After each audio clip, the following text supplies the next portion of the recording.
எனக்கு நீதாண்டா வேணும் என்று 17 வயது சிறுமி ஒருவர் அடம் பிடிக்க, நல்லாயிருப்ப என்ன விற்று என்று இளைஞர் கெஞ்சி பார்த்தும் அந்த சிறுமி விடாததால் கையை அறுத்து கொண்ட மணிகண்டன் இவர்தான்.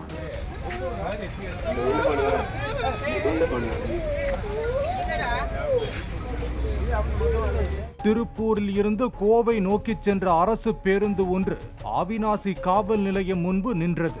அதிலிருந்து இறங்கிய நடத்துனர் பேருந்துக்குள் இளம் பெண்ணுடன் அமர்ந்திருந்த இளைஞர் அந்த பெண்ணுடன் சண்டையிட்டுக் கொண்டு தனக்குத்தானே கையை பிளேடால் அறுத்து கொண்டதாக புகார் தெரிவித்தார். உடனடியாக பேருந்தில் இருந்த பயணிகள் அந்த இளைஞரை ரத்தம் சொட்ட சொட்ட பேருந்தில் இருந்து வெளியே அழைத்து வந்தனர்.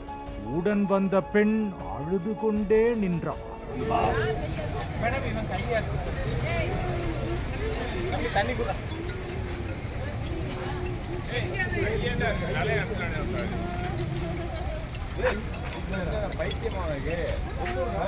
போலீஸ் விசாரணையில் அந்த இளைஞர் திருப்பூரில் தங்கி பனியன் நிறுவனத்தில் வேலை பார்த்து வரும் மணிகண்டன் என்கிற சந்தோஷ் என்பதும், உடன் அழுது கொண்டிருந்தது அவரது காதலியான 17 வயது சிறுமி என்பதும் தெரிய வந்தது.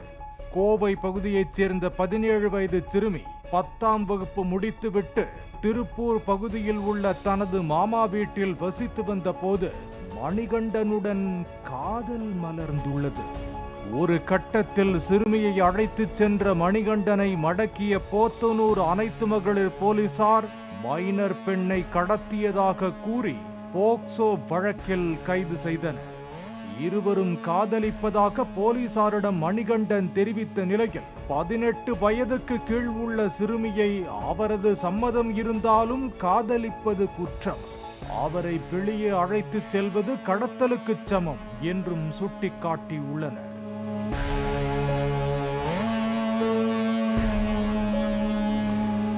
இதையடுத்து சில மாதங்கள் சிறையில் இருந்த மணிகண்டன் ஜாமீனில் அண்மையில் வெளியே வந்துள்ளார். இதையடுத்து அந்த சிறுமி மீண்டும் மணிகண்டனை தேடி அவரது இருப்பிடத்திற்கு சென்றுள்ளார். இந்த முறை உஷாரான மணிகண்டன், நீ சின்ன பொண்ணு, உன் வீட்டுக்கு போ என்று கூறியுள்ளார்.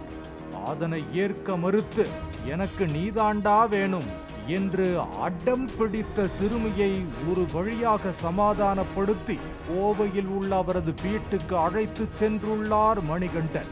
பேருந்தில் செல்லும் போது, தான் வீட்டுக்கு செல்ல மாட்டேன், உன்னுடன் தான் இருப்பேன் என்று அந்த சிறுமி மீண்டும் அடம் பிடித்ததால் அவரை பயமுறுத்துவதற்காக தான் மறைத்து வைத்திருந்த பிளேடை எடுத்து தனது கையை தானே அறுத்து கொண்டதாக மணிகண்டன் போலீசாரிடம் வாக்குமூலம் அளித்தார்.